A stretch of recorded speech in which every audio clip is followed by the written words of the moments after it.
जी ठीक कह रहे हैं, हम कल ही चलते हैं उनके साथ शहर काम के लिए।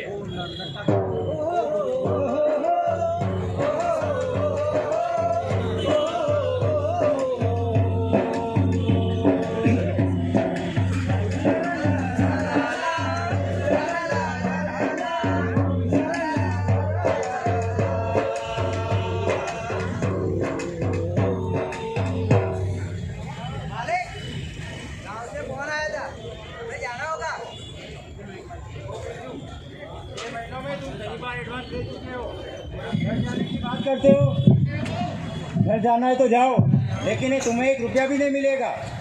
अरे वाह, क्यों नहीं मिलेगा बोला? 6 महीने में 6 बार एडवांस लिया तो ठीक है, लेकिन हम दोनों की रोज की मजदूरी 500 तय की थी, उस हिसाब से 6 महीने का हिसाब कर दो और काटना 30,000 एडवांस। अरे वाह, चोरी ऊपर से सीना चोरी।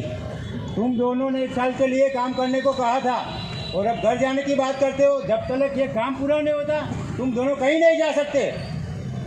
नहीं ठेकेदार जी, सीना चोरी तो आप कर रहे हो, हमें हमारी तनख्वाह दे दो। मेरी पत्नी बीमार है और हमें गांव भी जाना है। अब कोई कहीं भी नहीं जाएगा और अगर किसी ने जाने की बात की तो मैं उसके हाथ पैर तोड़ दूंगा। हाँ, तो देखा देश की जनता आप लोगों ने कि किस तरह आज भी इस आजाद देश में इंसानों को बंधुआ मजदूर बनाया जाता है। लेकिन ये मजदूर बंधुआ तब तक रहेंगे जब तक ये अपनी मुक्ति के कानून नहीं जान लेते। और इनकी बंधुआ मजदूर मुक्ति के कानून ये है: मजदूर मुक्ति अधिनियम 1976, अंतर्राज्यीय मजदूर मुक्ति अधिनियम 1979। इन कानून के तहत कोई भी आपको बंधुआ मजदूर नहीं रख सकता। ऐसा करना कानूनन जुर्म है और इसके लिए कड़ी सजा भी हो सकती है।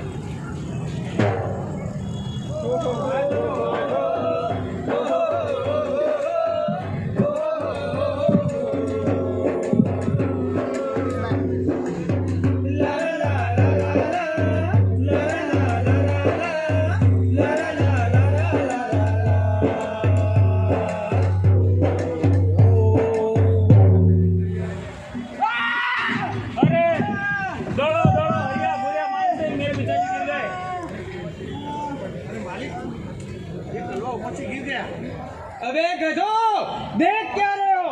उठाओ इसे और ऑटो में डालो और अस्पताल ले जाओ और बाकी के लोग काम पे लगो। अरे मालिक, इसके तो दोनों पैर टूट गए हैं। तो क्या हुआ? ये लो 500 रुपये और इसको ऑटो में डालो और अस्पताल ले जाओ। अरे मालिक, गया करो, 500 रुपये में क्या होता है मालिक? आप भी हमारे साथ चलो मालिक।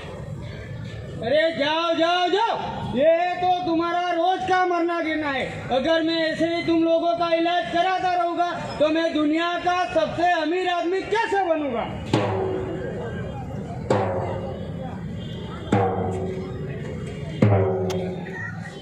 यही है वे देश के मालिक जो रोज सुबह भगवान की पूजा करते हैं और सोते वक्त भगवान का नाम लेते हैं और लाखों करोड़ों रुपए मंदिर और मस्जिदों में दान करते हैं।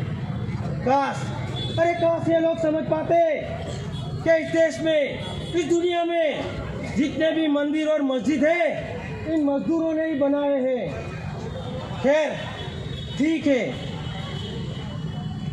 ये तो अच्छा है कि हमारे देश में इन मजदूर नागरिकों के लिए विशेष कानून बनाए गए हैं। अगर किसी भी काम की जगह पर ऐसा हादसा होता है तो कामदार प्रतिकार वर्तन अधिनियम 1923, भारतीय दंड संहिता 1860 के अंतर्गत ऐसे तमाम मजदूर लोग पुलिस फरियाद और मुआवजे के लिए सरकारी श्रम अधिकार, मददनीश मजदूर कमिश्नर और वर्तन निरीक्षक कचहरी में संपर्क कर सकते हैं और अपने मजदूराना हक की फरियाद करके अपने अधिकार पा सकते हैं।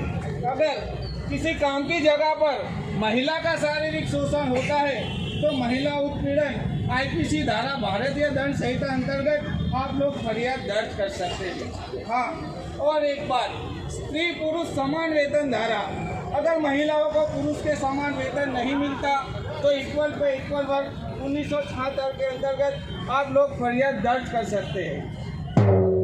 हम मजदूर हैं, निर्माण करते हैं मंदिर, मस्जिद और चर्च का, घर, स्कूल, अस्पताल का, संसद, विधानसभा और कॉरपोरेशन का, फैक्ट्री, गोदाम और शोरूम का, सड़क, नहर और बांधकाम का।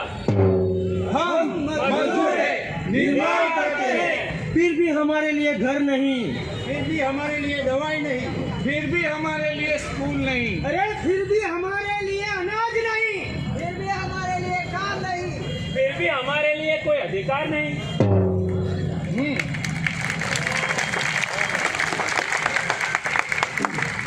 हमारे नेता बात करते हैं विकास, अच्छे दिन और देश को विश्व गुरु बनाने की, लेकिन क्या विकास, अच्छे दिन और विश्व गुरु इन मजदूरों के बिना बना जा सकता है? नहीं।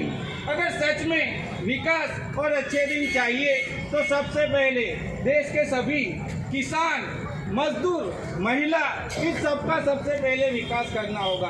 अरे इन्हें संवैधानिक अधिकार देने होंगे, इन्हें शिक्षा, सुरक्षा, रोजगार और स्वास्थ्य सेवाएं देनी होगी। और इसके लिए कानून क्या है?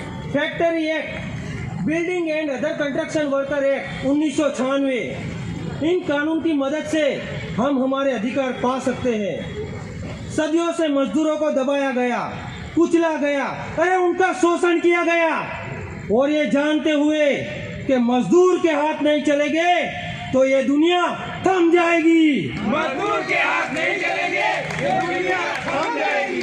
मजदूर के हाथ नहीं चलेंगे तो दुनिया थम जाएगी। गांव गांव से उठो, बस्ती बस्ती से उठो,